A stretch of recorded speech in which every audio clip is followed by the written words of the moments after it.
یہ واقعہ تقریباً 4000 سال پرانا ہے۔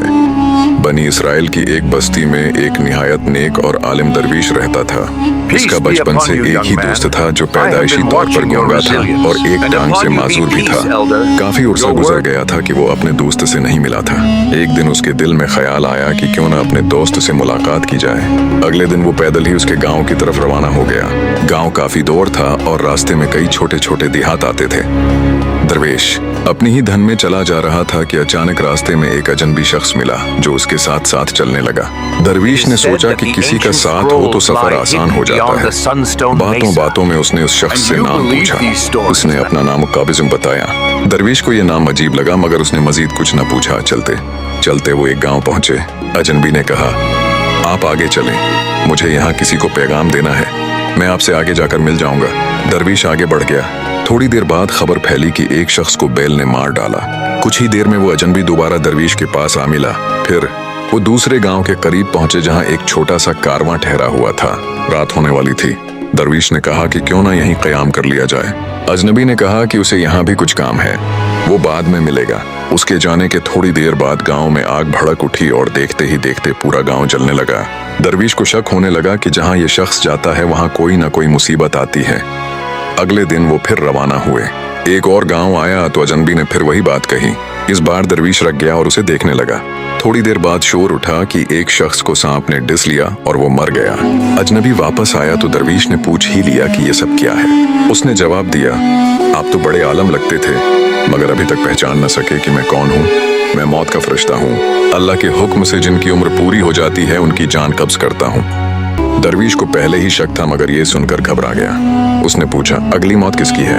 فرشتے نے کہا، تمہارے اسی دوست کی جس سے ملنے جا رہے ہو، اور اس کی موت کا سبب تم خود بنو گے۔ درویش سہم گیا۔ اس نے فیصلہ کیا کہ وہ اپنے دوست سے نہیں ملے گا تاکہ اس کی موت کا سبب نہ بنے۔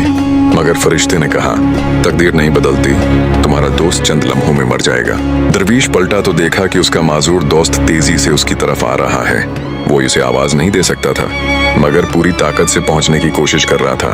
قریب پہنچتے ہی دل کا دورہ پڑنے سے اس کی موت ہو گئی۔ فرشتے نے بتایا کہ وہ پچھلے گاؤں سے ہی اس کے پیچھے آ رہا تھا اور حد سے زیادہ محنت کی وجہ سے جان دے بیٹھا۔ درویش نے خود کو سنبھالا مگر اپنی موت کے بارے میں جاننے کی خواہش پیدا ہوئی۔ فرشتے نے کہا، آج سے 6 ماہ بعد تم کسی دوسرے ملک میں پھانسی سے مرو گے اور خوشی خوشی اسے قبول کرو گے۔ فرشتہ چلا گیا۔ درویش نے اپنے ملک کے خلیفہ سے مدد مانگی۔ مشیروں نے مشورہ دیا کہ اگر وہ دوسرے ملک نہ جائے تو موت ٹل سکتی ہے۔ چنانچہ اسے محل میں ٹھہرا لیا گیا۔ وقت گزرتا گیا۔ جس دن موت کا وقت آیا وہ خوف سے جلدی سو گیا۔ اسے معلوم نہ تھا کہ اسے نیند میں چلنے کی بیماری ہے۔ رات کو وہ نیند میں محل سے نکل کر گھوڑے پر سوار ہوا اور سرحد پار دوسرے ملک کے محل میں جا پہنچا جہاں خزانے کے کمرے میں سو گیا۔ صبح اسے چور سمجھ کر گرفتار کر لیا گیا اور پھانسی کی سزا سنا دی گئی۔ اس نے ساری کہانی سنائی۔ تصدیق ہوئی کہ وہ بے گناہ ہے مگر خلیفہ کے حکم کی لاج بھی رکھنی تھی۔ مشیروں نے مشورہ دیا کہ کچھ دھاگے سے پھانسی دی جائے۔ سب کو یقین تھا کہ دھاگا ٹوٹ جائے گا اور جان بچ جائے گی مگر جب اسے لٹکایا گیا تو دھاگا ٹوٹنے سے پہلے اپنی تاثیر دکھا گیا۔ اس کی گردن کی رگ کٹ گئی اور وہ تڑپتے ہوئے جان دے گیا۔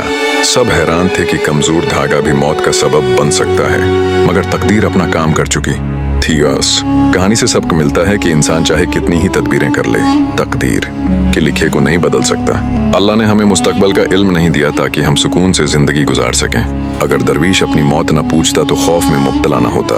کہتے ہیں کہ صرف دعا ہی تقدیر بدل سکتی ہے اگر خلوص سے مانگی جائے۔ یہ ایک قدیم روایت ہے جسے ہم نے اپنے الفاظ میں بیان کیا ہے۔ اس میں کتنی صداقت ہے یہ اللہ بہتر جانتا ہے۔ آپ کو یہ کہانی کیسی لگی؟ اپنی رائے ضرور دیجیے۔ اگر پسند آئے تو اسے شیئر کیجیے۔ خدا حافظ۔